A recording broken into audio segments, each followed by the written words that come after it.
whatever. Okay, but take one last look at it, and then I will absolutely. Yeah. Yeah, you might want to move just a little forward. Come forward. Okay, that's good. That's good. That's good. Thank you. Okay, so tell me just a little bit, Susie, about how court went this morning. So, I saw my mom. She wasn't looking good. I think she started using again. I'm not really happy about it. It made me really nervous. I'm not sure what's going to happen next. I'm very disappointed in my mom and how bad she was looking. Mm-hmm. And I don't know if I'm going to be able to stay where I'm at. Yeah.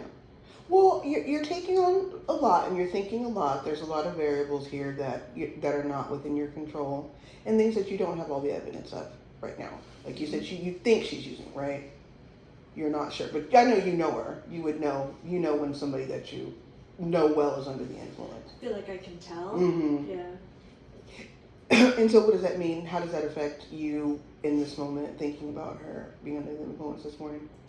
I thought that this would make a change, like make something click, but things have happened before and it hasn't made her stop.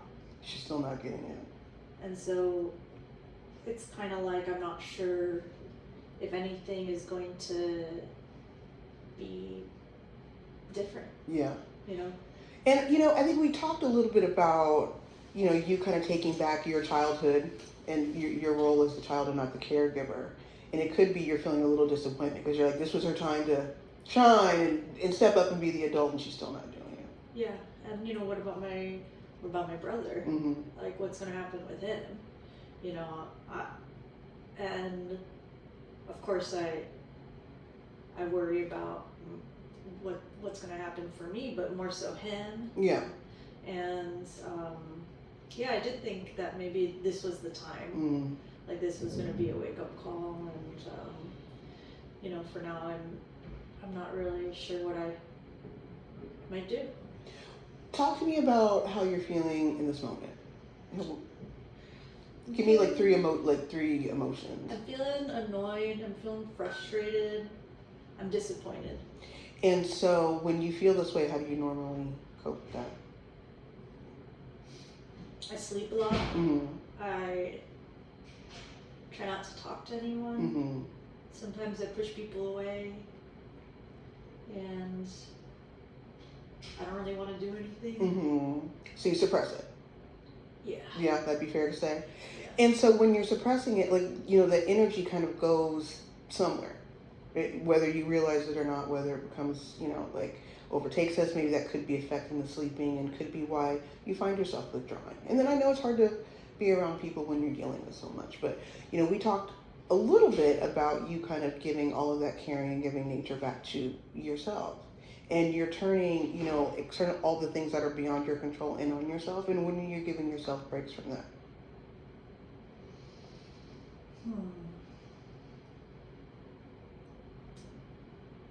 I'm not sure. Yeah. I think I'm trying to, listen to the music I like. Mm-hmm. And I started doing some of the journaling. Yeah. And so I try to bring some of my thoughts there, but for the most part I do still kind of push it down a bit and ignore it. Mm-hmm. And try to ignore other people, distract myself by scrolling on my phone and that kind of thing. Yeah.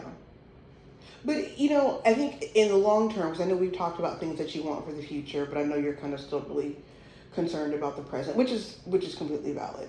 But I think, when you're thinking these steps ahead of what might happen, while that is very scary, I really want you to, try your best to be as present as you can and enjoy the time of the stay in the certainty of the now.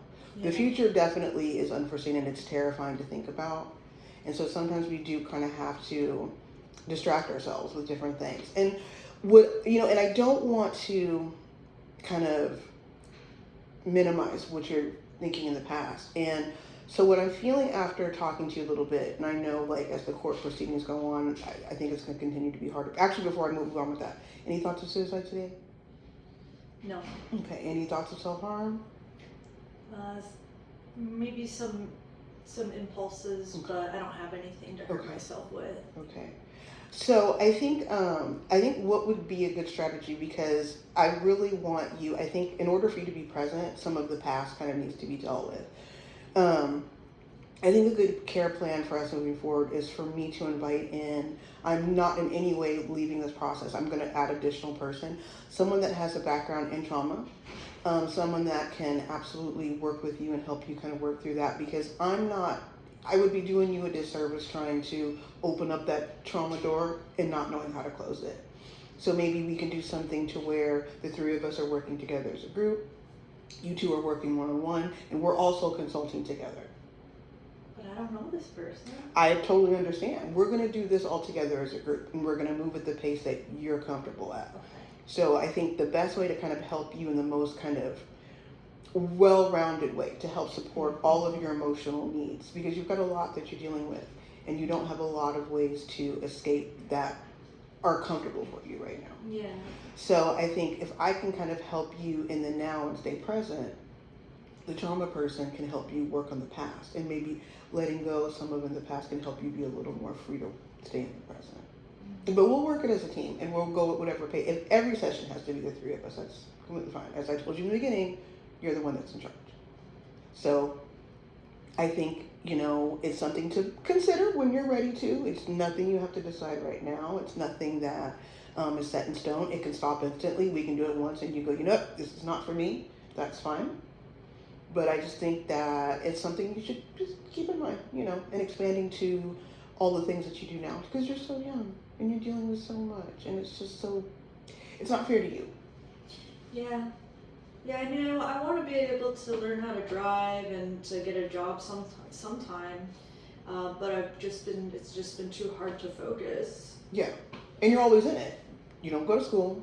You don't really socialize. You're always with the family. Then you're kind of taking on the mama role. And no one's really kind of appointed you that, but you just felt that because you saw where that kind of deficit was with your mom. Yeah. And you felt. And that's, I think two things can be true at the same time. You can continue to be caring and loving, but I really want to help you turn that in on yourself as well.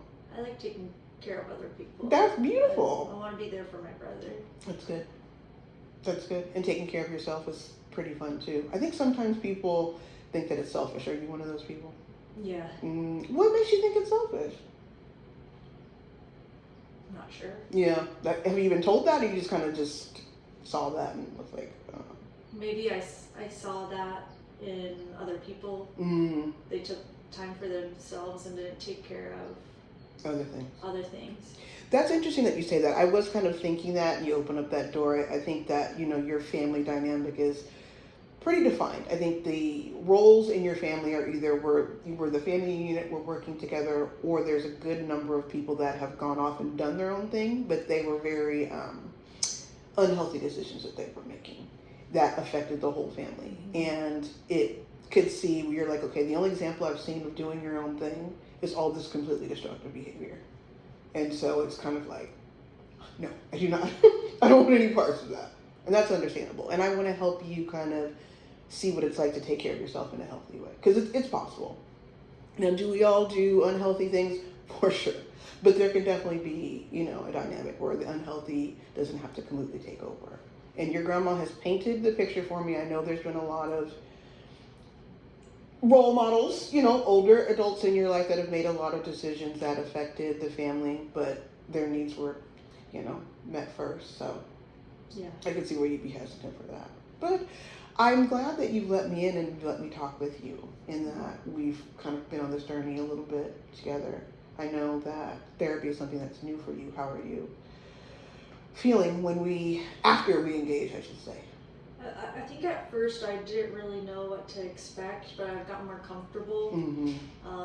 And I feel comfortable talking with you, Mm-hmm. or showing you my writing. Yeah. I think that's one of the things that has been really useful, Mm-hmm. since sometimes it's hard to say it out loud. Yeah.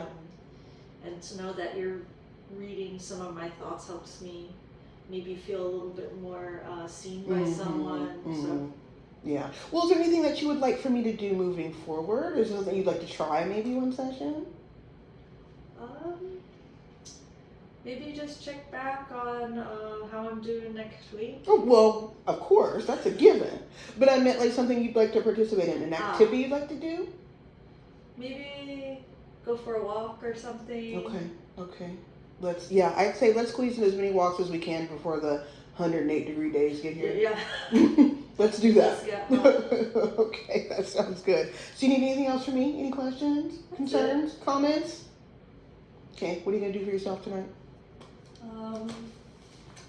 Think I'll listen to some music. Okay. Might take a nap. Those are fun. Okay, well, until I see you again, you know how to reach me. Thank you. Thank you. Bye-bye. I think that was 10 minutes exact.